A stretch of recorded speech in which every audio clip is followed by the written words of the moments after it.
Hello, everyone. My name is Hannah Hemberger, and this is my personal introduction for EDL 856. I'm very fortunate to be back living and working in my hometown of Argonia, Kansas, and then I work in Wellington, which is just about 20 minutes away.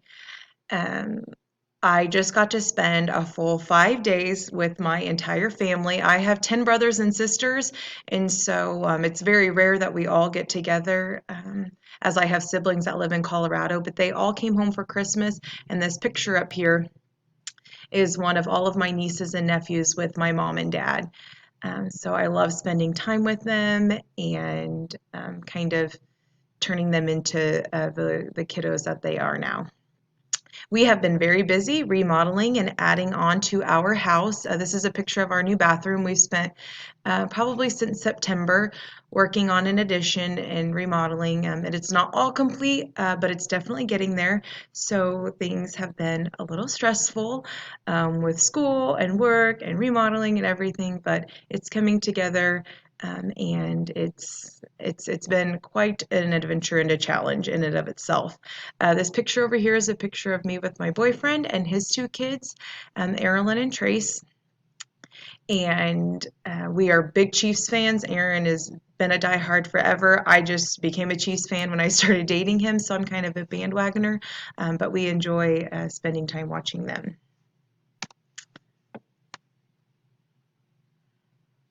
For my entire career, I have been very fortunate and able to do what I am most passionate about, and that is to educate students with special needs. I originally started out as a high school math teacher in college, and when I had to go do some observations in an elementary school, for some, I don't know, for one of my classes, the teacher that I was with had about five to six students in there with special needs, and that's where I knew that that was going to be my jam and my passion. I enjoy working with students that are exceptionally challenging, and figuring out the way that they tick and what's going to make things work for them, and all the accommodations and modifications that they need. So that's kind of what started my journey into special education. I did get to teach on Fort Riley, Kansas for 2 years while I was finishing up my master's at K-State, and then I did move home, and I've been an IRC teacher for about 4 years. And then with all of that, those 6 years, I had a lot of students with behavior needs. It's just kind of how my caseload fell, and that kind of turned into my newish passion, which is students with behavior needs and emotional needs. And so I was an elementary teacher last year at my day school, and then this year I am currently the lead teacher at Sumner County Academy while I'm finishing up my building level master's with Fort Hays State University. And I love it so much. It's been very crazy as it's been a new position for me, and working on my master's classes, but I truly couldn't imagine myself being anywhere else or doing anything else right now. I am a K-Stater at heart. I spent a lot of time and a lot of money at K-State. That's where I got my master's degree as well in special education. But I'm very excited for this opportunity with Fort Hays State University and getting my master's degree. This is my last class I have to take before I get to start my practicum next semester. So I'm almost done. The end is very near and in sight. I really enjoyed reading the 3 articles um, for introductions. And I feel like as educators, we are very good at this anyways, because we do what we do because we love kids and we're very passionate about it. It's not just our job we do. Well, I guess for me anyway, it's not just a job I do just to make money. I get to do what I love every single day and make money. So I feel very fortunate that I get to do that.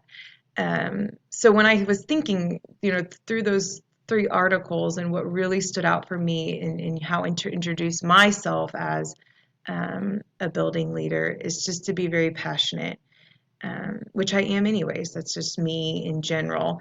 I love to tell stories, and so kind of my path to get to where I'm at today is a story in and of itself. Um, the emotional connection that you get with people when you talk about that is it's a very natural thing that happens when you introduce yourself with a story and you're passionate.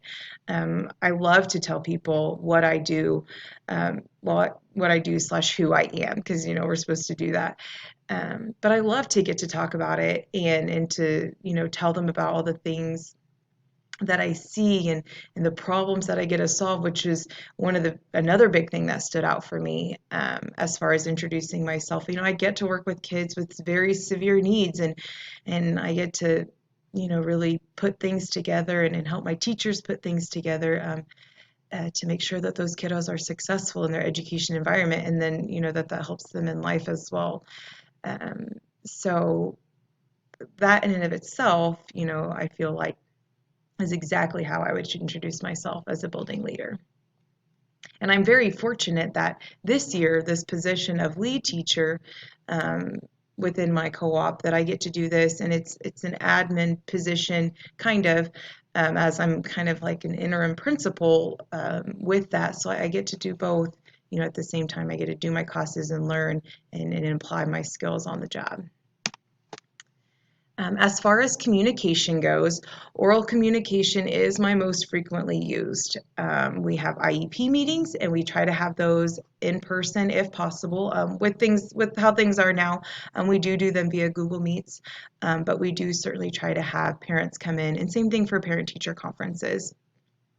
I use telephone calls all day long. I do use my cell phone and the school phone. It just kind of depends where I'm at during the day as to which one I can use. We do have a one call list that our interlocal 619 secretary has put together for when we have school closing or things that happen with the school. That goes to all parents at the same time. I'm able to have personal discussions with staff within the school. I only have a high school, middle school, and elementary teacher and about 25 kids right now. So I'm able, and I'm very close to all of them within the school. So I get to have that. We get to have informal conversations throughout the day, just about things that they need or wanting or want me to know about. If it's something that's super important that I might forget, I'll tell them to shoot me a text or shoot me an email, just so that I have that reminder. And then we have weekly staff meetings here at my day school. Written communication, this is used mainly for documentation tracking. So being in special education, documentation is key for most anything.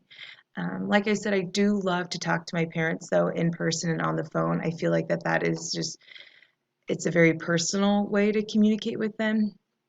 Um, and I'm a big face reader, so I like to, and with tone, and so I like to be able to have all of that when I'm talking with them about super important things. But with the legality issues that we can sometimes have, using email, text messages, just so we have that tracking um, for anything that we could have discussed. I do have a school website that I update and keep information on. We scan and fax information whenever necessary. We also do teacher and paraprofessional evaluations, and those are written out at this point. I do a weekly schedule for my staff every week for anything that's going on. And I did create SCA notebooks this year for all paras and teachers in the school that has just different protocols in it and information for students that they would need here that pertains to our school. For digital communication, the interlocal that I work for has a Facebook page, and we have kind of switched everything over at the school to Google Classroom to just make things easier for remote learning if or when that has to happen again. With Google Classroom, our whole interlocal uses Google Meets for any meetings that we need to set up. Not that we don't use Zoom. I use Zoom if that's what other people set up and need me to attend, but we primarily use Google Meets. And I love it. It is so user friendly. I'm big into Google. I kind of do everything with Google Drive. So it's been very handy. I do use texting and Facebook Messenger with my parents and staff. I have at the beginning of the year, I ask them what's the best way to reach them? How would they like to be reached? If they want a phone call, I'll call them. If they prefer email because they're busy, whatever they need, that's what I do. For my paras and my staff, we use the GroupMe app, which is great. It's just kind of like a group text message, but it's within a separate app, and it keeps everything within what we need to do within that app. So that is primarily how I communicate with them for things here at the day school. With Interlocal 619, here is our policy. I'm not going to read it word for word, but we can use technology. It's encouraged that we do it. We just have to be safe with it, be efficient, make sure that we're using it with students correctly, not just on our phones all the time when students are there. We need to make sure that we have permission to do that as well. But I do follow our 619 policy, obviously. If we don't, we can be terminated and or disciplined for incorrect use.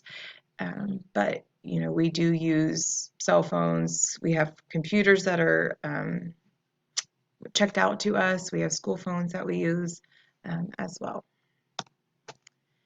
I would like to end with this slide. So communication is key.